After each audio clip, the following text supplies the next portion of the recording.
Bonjour et bienvenue sur la chaîne Zelkur TCG, je suis Zelkur. Bienvenue à cette quatrième et dernière partie d'ouverture de la boîte Dusk Till Dawn. Si vous n'avez pas vu les 3 premières, elles sont sur la chaîne, n'hésitez pas à aller voir.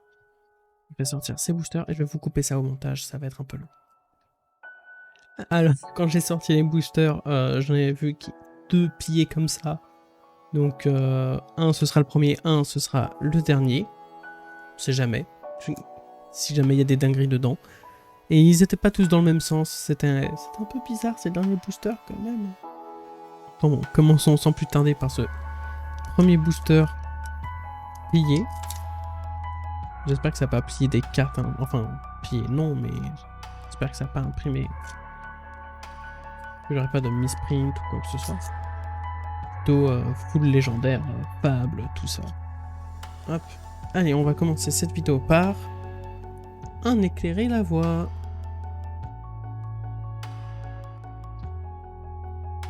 Point du jour pour prévenir des dégâts. Ça c'est toujours bon, mais en side, parce que c'est sur une source ombre. Donc si votre adversaire joue pas ombre, c'est une carte morte, clairement. Elle va vous servir à pitch, mais là en rouge, pitch 1, on s'en fout un peu. Donc le retour des cartes avec héros dans son nom, on en a ouvert une, je crois. Par contre ça va gagner plus 3 en instantané pour 0. C'est cool. Un courage retentissant. C'est aussi une bonne carte de side, mais contre ceux qui ont des cartes dans leur âme. Si ça attaque ce genre de héros, bah ça encore une fois.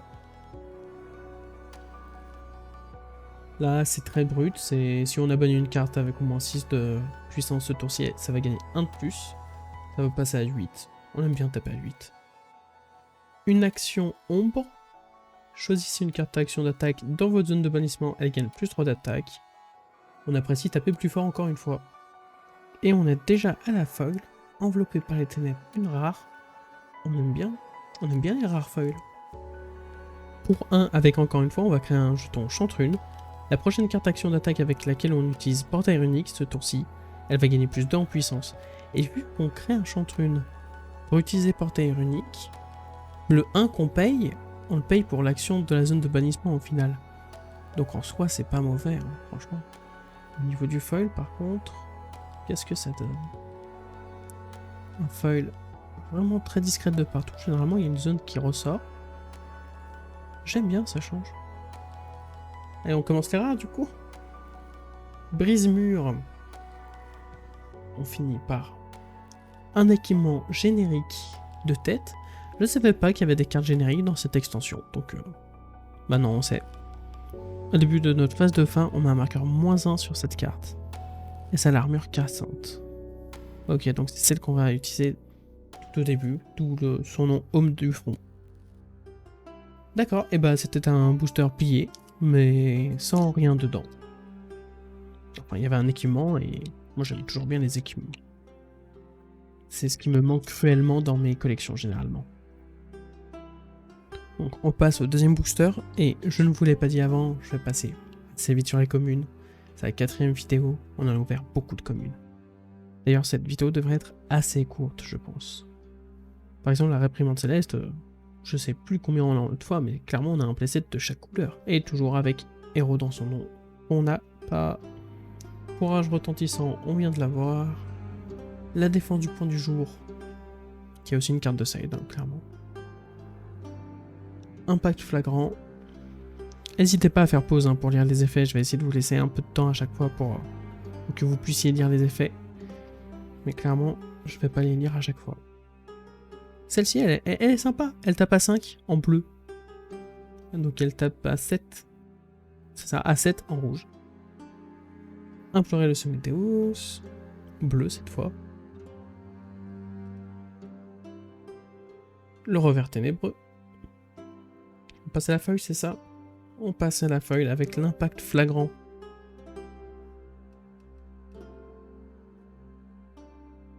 Ce foil est magnifique. Vraiment magnifique. Bon, après, sinon, c'est une carte qu'on a déjà eue, mais le foil rajoute vraiment beaucoup. Au niveau des rares, une rare qui me semble que je m'étais dit qu'elle était pas ouf, Ça va nous faire gagner 2 points de vie, mais on peut la jouer depuis notre zone de bannissement, et ça va nous coûter 2 de moins à jouer, donc qu'un seul. Et on finit sur une lamentation mortelle. Donc portail unique, on peut jouer depuis notre zone de bannissement si on a 3 chantrunes, et quand la chaîne de combat se termine, on crée un nombre de jetons chantrunes égal au nombre de héros qui ont perdu des points de vie ce tour-ci. Très fort si on arrive à lui donner encore une fois, avec, je sais plus comment elle s'appelle, mais je sais qu'on a une action ombre pour faire ça. Comme ça on peut enchaîner parce que vu que ça crée un jeton chantrune, si on a une carte qui a le portail unique, on peut jouer peut-être plus facilement. Non, c'est une carte que j'aime beaucoup. Par contre ça coûte 3. Et ça tape fort, c'est pour ça. On en est au 3e booster. Avec une résolution céleste, toujours pour les cartes avec héros dans leur nom, mais là pour la défense. Rayon incandescent pour les cartes jaunes. Une poussée sismique, on va enfin savoir ce que ça fait. Donc un jeton aura au début de notre phase d'action, on détruit ce jeton, puis la prochaine carte action d'attaque gardien, c'est très spécifique, que vous jouez ce tour-ci coûte 1 de moins à jouer. Sympathique. Bon, pour jouer gardien, si on arrive à le mettre, etc. Mais bon, vous verrez, on a des cartes pour en mettre. Spectre de Fantôme, qui va faire mal depuis la zone de bannissement. Ah bah tiens, c'est percer le portail qui donne encore une fois à une carte dans notre zone de bannissement. Par contre, faut faire gaffe à vos couleurs. Elle est bien parce que du coup, encore une fois sur une carte rouge, on apprécie. Homme aux légions de l'Apocalypse. On passe au boucher des âmes. Encore une fois une carte de side. Et ensuite on passe à la foil, un frémissement putride. On n'a pas ouvert beaucoup. C'est une carte que j'apprécie. On peut la jouer directement elle depuis la zone de bannissement. C'est juste qu'elle coûte 3. Après ça encore une fois. Et la prochaine carte d'action d'attaque avec laquelle on utilise portail unique ce tour-ci va gagner plus 3 en bleu. Par contre, le foil, on va enfin pouvoir explorer. Effectivement, il est vraiment beau. On passe au rare. Allez. Enveloppé dans les ténèbres. Je vous refais pas le laïus que je vous ai fait. Et la dernière carte sera une bannière de résilience. Ça fait longtemps qu'on n'a pas eu de bannière, je sais pas combien il y en a. Mais en gros, c'est une carte pour 0. C'est une attaque qui va mettre 3 en jaune. Donc c'est pas dégueu. Par contre, elle va bénéficier à être chargée dans l'âme de notre héros. Parce que du coup, quand elle est chargée, la prochaine carte d'action avec laquelle on défend ce tour-ci va gagner plus 1 de défense. Donc c'est à vous de voir si vous voulez l'utiliser pour l'attaque ou la défense. J'aime beaucoup ce genre de carte. On va passer au 4e booster. J'étais perdu dans mes comptes. Donc commence ce booster avec éclairer la voie. L'assaut brûlant. Charge de la barricade légère. Un petit équipement. Bon, un équipement commun, mais il fait plaisir. La carte de side, côté ombre. Du bourrin, que si jamais on a banni une carte bourrine, et bah ça va taper à 9. Commence à faire beaucoup 9 quand même. Hachoir des âmes qui, encore une fois, c'est pour le side, clairement. Et on passe à la foil avec une rare. La Ville Inquisition que j'aime beaucoup. Elle coûte 2. On peut directement la jouer depuis la zone de bannissement. Vous faites juste profiter du foil. Waouh. Il est vraiment excellent ce foil. Donc je disais oui, on peut la jouer depuis la zone de bannissement. Et si on fait ainsi, eh ben elle va coûter 2 de moins à jouer. Donc elle va être gratuite. Et le héros ciblé va bannir la première carte du dessus de son deck. Si elle est rouge, elle perd un point de vie. Simple et efficace, moi j'aime bien. Pour les rares, une lumière purificatrice. La première fois que je la vois, et je la trouve vraiment très belle.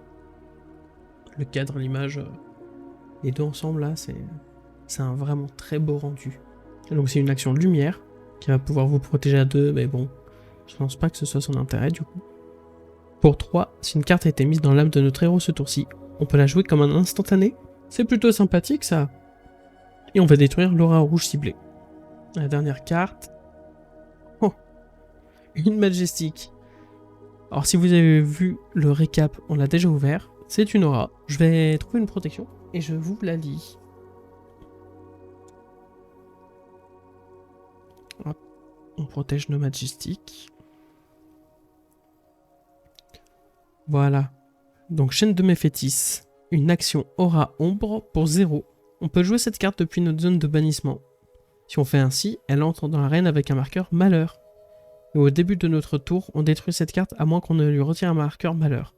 Donc elle va rester un tour de plus si on la joue depuis la zone de bannissement. Si un héros devait piocher une carte pendant une phase d'action, il bannit la carte du dessus de son deck à la place et peut la jouer ce tour-ci. D'accord. C'est un peu spécifique, parce qu'il me semble pas qu'on puisse beaucoup piocher dans notre phase d'action. Mais pourquoi pas. Pourquoi pas, ça reste une Majestic. Bonne ouverture. Je sais plus à combien on en est sur cette boîte, mais il était temps qu'il y en ait une qui arrive, parce qu'on arrive à l'avant-dernier booster de cette boîte. Et toujours pas de Marvel ou de Fable. Bon, je dis ça. J'ai pas beaucoup d'espoir vis-à-vis de ce qu'on en ouvre, mais bon. On va commencer avec une descente angélique pour la carte avec héros dans son nom.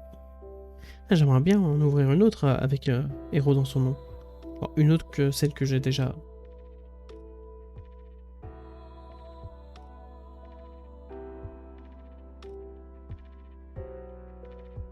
Allez, on passe côté ombre. Percer le portail qui est une carte que j'aime beaucoup.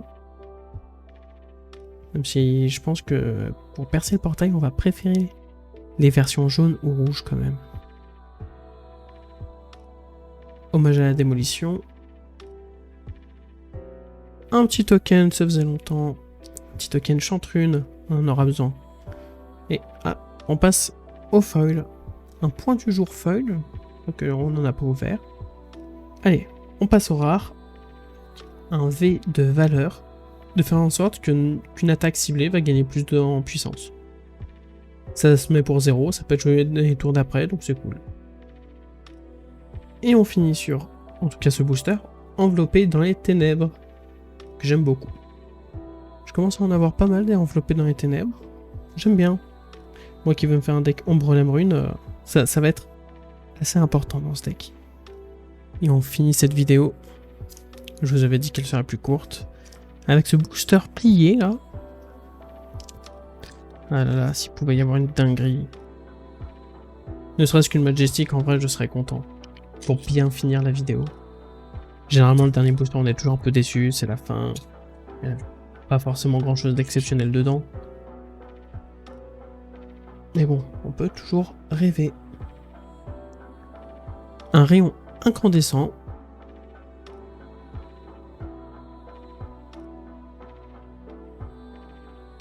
Impact flagrant. Résolution céleste qui va donner plus 5 en défense, quand même assez énorme. Je me rappelle en instantané pour 0. Un glisseur de faille qui va pouvoir être joué depuis la zone de bannissement. Un revers ténébreux. On continue du coup avec un hachoir des ombres. Une Banshee de Fantôme. Moi j'aime beaucoup cette carte, donc je suis content de l'ouvrir. Un spectre de Fantôme, mais cette fois foil. Ah, c'est son chapeau qui est mis en avant. Là. Qui aussi, elle aussi, elle est sympa. Ne serait-ce qu'en bleu, elle tape à 4, c'est cool ça. On va commencer les rares avec un délice mortel qui va nous permettre de gagner des points de vie pour chaque héros qui en ont perdu ce tour-ci quand la chaîne de combat se termine. Que ça ait touché ou pas, mais on préfère que ça ait touché. Surtout que ça tape en 4 en jaune, ça doit pas être trop compliqué de toucher. On finit cette ouverture avec, ce qui est sûrement une déception, un Sumideus affamé qui va taper à 6 pour 2, mais qui est plus une carte de side étant donné que si un héros adverse a au moins une carte dans son âme, vous pouvez jouer cette carte depuis votre zone de bannissement. Ça c'est assez spécifique quand même. Et quand cette carte touche un héros, bannissez une carte de son âme. Ce qui est plutôt cool. Clairement, c'est une carte de side, mais si on la rentre contre le bon héros, elle fait des dégâts. Et ben une ouverture, ma foi, assez vide de Majestic quand même. En plus, même pas une Majestic que je compte jouer. Fallait une ouverture un peu nulle pour qu'il y en ait 3 autres qui soient bien. C'est dommage que ce soit la dernière. Suivez-moi sur Instagram, sur Twitter. Abonnez-vous. Ça fait plaisir. Et sur ce, je vous dis à la prochaine.